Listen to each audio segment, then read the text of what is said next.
Hi there and welcome. I'm Nikki Sutton and I help people realise the infinite nature of self and of reality. Signs that inner work needs to be done. Inner work is the inner healing, the emotional, psychological healing that we can do in order to feel better in our lives day to day. Negative emotion is a sign from our subconscious that something needs healing within us. It's a sign that we're not coping with something, or that we have unresolved past experiences still affecting us. A certain amount of negative emotion is normal, for example, warning us of unacceptable circumstances that we may be in so that we can remove ourselves from them, such as being the subject of discrimination, hardship, danger or abuse in the present day. Or we may feel negative emotion when empathizing with others who are in difficulty.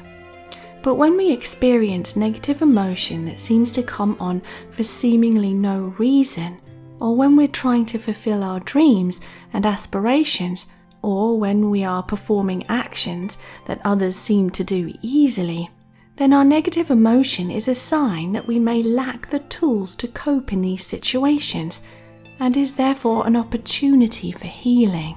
Sometimes we can experience unexplained negative emotion day to day, and I'll list a very few of them now to give you an idea of how they manifest within us and where they originate from. Then you can watch my inner work playlist for how to heal them. So here's a few examples of signs that inner work needs to be done. Number 1. Feeling like you're not good enough to be in a certain situation. You may consciously know that you are good enough to be in a certain situation, yet feelings arise telling you the opposite.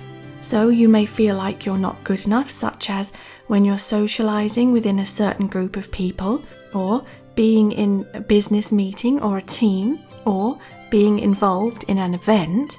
So even though you may consciously know that you're good enough to be there, your confidence is rock bottom in that situation.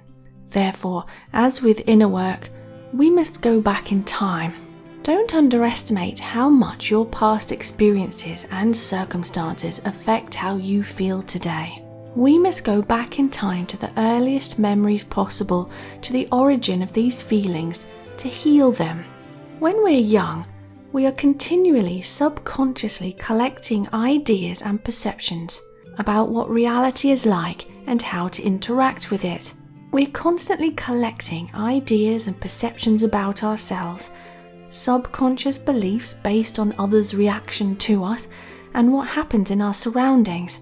Depending on our experiences, we might learn that life is pleasant, or that it is hostile, that I am appreciated, or that I am worthless, that people are kind or generally selfish, and many degrees in between these extremes. We are, especially as kids, like sponges, soaking up information to make sense of and map a confusing world that we have been born into. But sometimes we map our reality and idea of ourselves incorrectly based on biased or incorrect inputs around us. So back to point number 1, feeling like you're not good enough to be in a certain situation. Consider, for example, if your confidence has been dented in the past, was there humiliation or neglect, exclusion or abandonment? Were you the subject of something like confidence-reducing remarks, torment or hostility? Did you lack something like validation, acceptance, encouragement, care or love? Many feelings can result from these later in life. Poor self-esteem, self-image, poor self-worth and lack of confidence. With inner work, after we identify memories and circumstances where these feelings originate from, we can begin to draw a line under them with a view to moving on and rebuilding our sense of self and self-worth in the present day. Those who wronged us in the past likely required much healing themselves and are therefore not qualified to tell us who we are. They affected our subconscious when we were impressionable and now we can release their influence. We realize these things are not our fault, that we are not what we were taught we were by others and circumstances. And through this understanding, we can begin to have forgiveness for those who are incapable of loving, understanding, and caring behavior because they themselves required mental and emotional healing due to their own past unfavorable circumstances. The cycle of hurt stops with you. Number 2 on examples that inner work needs to be done is general anxiety. So that's feeling anxious about you don't know what. Everything, some things, nothing. You just get bouts of anxiety. This points to an inability to cope with seemingly ordinary daily tasks or pressures, perhaps work commitments, timekeeping, things coming up that you have to do, or things that you anticipate might happen or even go wrong. It's normal to experience a certain level of stress or anxiety, but when it becomes debilitating and spirals out of control and seems to attack us, that's when we need to do some inner work. There may be many reasons why you may lack the tools to cope with what's coming up or going on, but the roots of it are very possibly in the past, and here are some examples. So to do with general anxiety, this may have arisen from being present, perhaps long-term, in chaotic or unpredictable circumstances when you're younger, and this kind of thing teaches our subconscious that reality and perhaps people are unpredictable and that chaos can arise. Or we could have been lacking in the past the reassurance that we are safe and well in various circumstances, creating in you the ability to self-soothe. If our caregivers never reassured us that all is well, we may have remained in a state of high danger alert for long periods of time in overwhelming circumstances. Or we may have observed a caregiver or other person long-term fuss, worry, and be anxious in daily life. We then adopt the attitude that life is adverse enough to require such worry and fear all the time. Or when it comes to general anxiety, in younger years we may have received ongoing criticism that our actions are not good enough or will result in negative circumstances happening or repercussions. So those were some possible sources of general anxiety that we might experience today.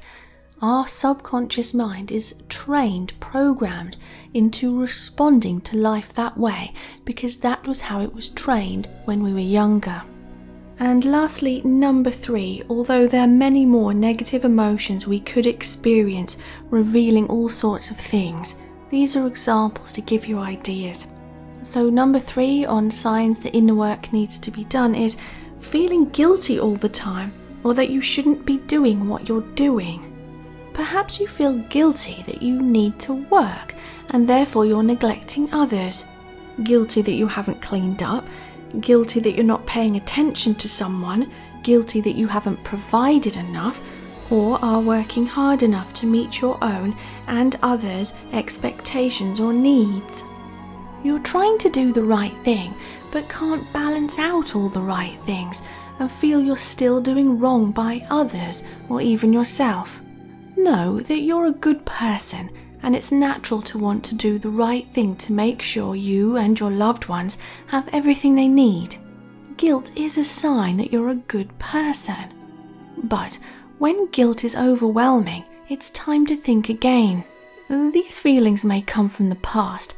Your subconscious has been trained to feel guilty, most likely. So, you may have experienced ongoing negative reactions in the form of disappointment if you didn't perform certain actions or enough of those actions, or produce enough results or output. So, someone had negative reactions towards you. Or, you were subject to neglect, lack of nurturing, or went without due to someone else's lack of action or care. And due to how you felt back then, you don't want to do this to others. Or you experienced excessive pressure to perform in some way, and if you didn't, you were made to feel inadequate or not good enough. Or you were trained into thinking that life requires a certain level of output or a certain number of tasks fulfilled in order to achieve happiness and recognition. So consider examining if any of those happened to you, and if the core beliefs you picked up about what is expected of you and how much others will really be affected are valid.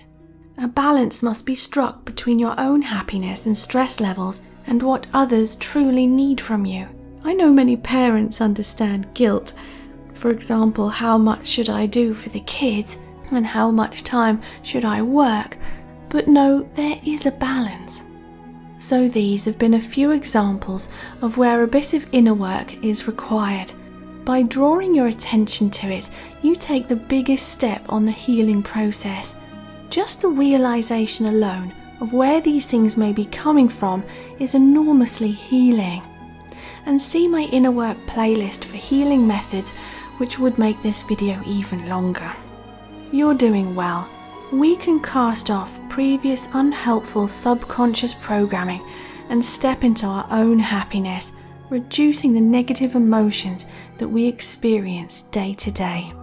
And I've created an Inner Work for Ascension online interactive course, and it's on nikkisutton.com, and it's really helpful for working on excessive negative emotions that we might experience day to day.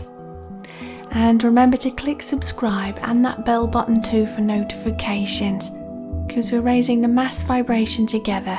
So go now in love and peace.